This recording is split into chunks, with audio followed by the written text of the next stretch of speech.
We got to the festival, heard the music, we're having a good time, listening to all the acts and artists and everything.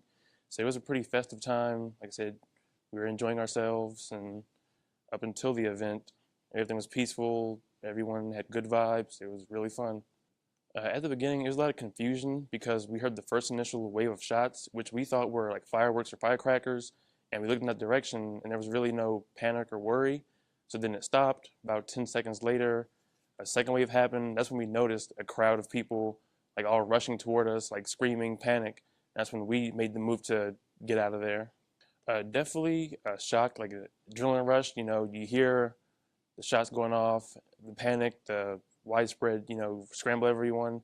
It definitely was a surreal moment because you always hear about this stuff but never experienced it. So to be in it when it happened was really like a surreal experience to be in, everything like that. Once everything kind of hit me, what was going on is I positioned Morimoto to my left because I realized like, hey, this is my coworker. She's a mother of two. I kind of put my back towards the sound, so God forbid anything come our way, I'll take the brunt of it to basically shield her. And then from there, we made the move to run away to the nearest exit that we could find and just get out of there. As we ran to my car, I started it and put the car in drive to get out of there. And then I noticed my back doors opened, and complete strangers, about five of them, hopped in the back saying, "Hey, can we, ride with you to get us away from here?" So I wasn't going to tell them no or turn them away. So I had everyone pile in, and we drove down Tropicana to get as far away from the scene as possible. Definitely caught me off guard because I wasn't expecting it, but at the same time, with what was going on, I wasn't going to shoo them away or deny them help. So I said, "Sure, hop in. We'll take you as far away as we can and get you to safety." I'd say probably less than 3 minutes. Majority of the time, just trying to bypass the crowd, and it's a huge herd of people trying to get through these small exits until we started hopping a couple of fences and gates to get back to the parking lot. So I'd say from moment of like sounds, like gunshots, to us getting in the car was no less than 3 minutes. I'm sorry, no more than 3 minutes. A lot of confusion, panic, sadness. There was people with children there, with families, so they were making sure they were cradled, running to safety. So it was definitely a lot of mixed emotions and various feelings like being shown throughout the entire crowd. It hit me more so later in the night when I had a chance to really like lay down and decompress that these were total strangers I'd never met a day in my life, that I got to safety, that they all piled in my car. They were thanking us endlessly when we got to the destination, away from the strip and everything. And it wasn't until I laid down that it really, really, really hit me that I helped complete strangers out of this whole panic. The first few thoughts were, it was like a complete 180. We went from having fun, listening to good music, Jason Aldean, played some of his smash hits, to literally a split second later, widespread panic, everyone crying, screaming out, like in confusion, what's going on, what's happening, to like it was literally a change of the moment for everybody to go from fun and festive to panicking, worried, and crying.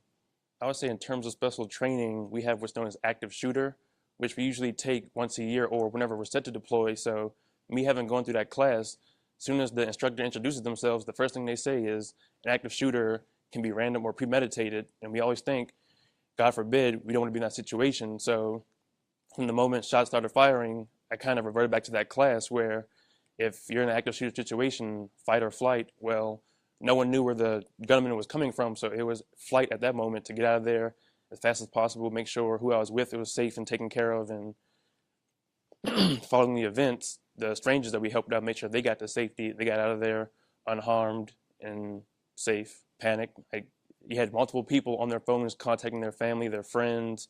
It was just a lot of confusion going on at once. And then we had one lady whose phone had died, so Morimoto assisted her by letting her use her phone. She called her mother, crying uncontrollably, saying how much she loved her, that what had happened, and that she's safe and taken care of. And it was really a lot of confusion at one point, but Morimoto stepped in and kind of got control of everyone, told them, "Hey, I'm Morimoto, this is Wood, we're from the Air Force, so we got you guys taken care of and we're going to get you to safety." Not initially until I got home, but I actually had family call me the following morning because I'm from Maryland originally, so 3 hours ahead. It was about 3 a.m. their time, so they didn't hear until the news in the morning what had happened. But that morning, I got plenty of phone calls, text messages, directly from family asking about me, my whereabouts, if I'm safe. And I told them, like, hey, I was at that concert, but I'm good to go. I'm safe and sound, unharmed, and you guys have nothing to worry about. We saw what was going on around us. Like I said, the first initial round of fire sounded like we thought firecrackers. We thought someone just had fireworks going off, to add to the festive moment. It wasn't until the second wave where we heard like, excuse me, the crowd really shifting towards us, like in panic, saying like, "Oh my God, shots fired! What's going on? What's happening?" That we really made the move to pick up and run. It was definitely unexpected, but I consider it outstanding because of how fast people were offering help, shelter, rides, and then the following day, people offering blood drives, any assistance, whether it be water, food, supplies, just to these hospitals and centers offering the care to the people. So I really was surprised that Vegas being Vegas, how fast the community rallied together to really assist these victims.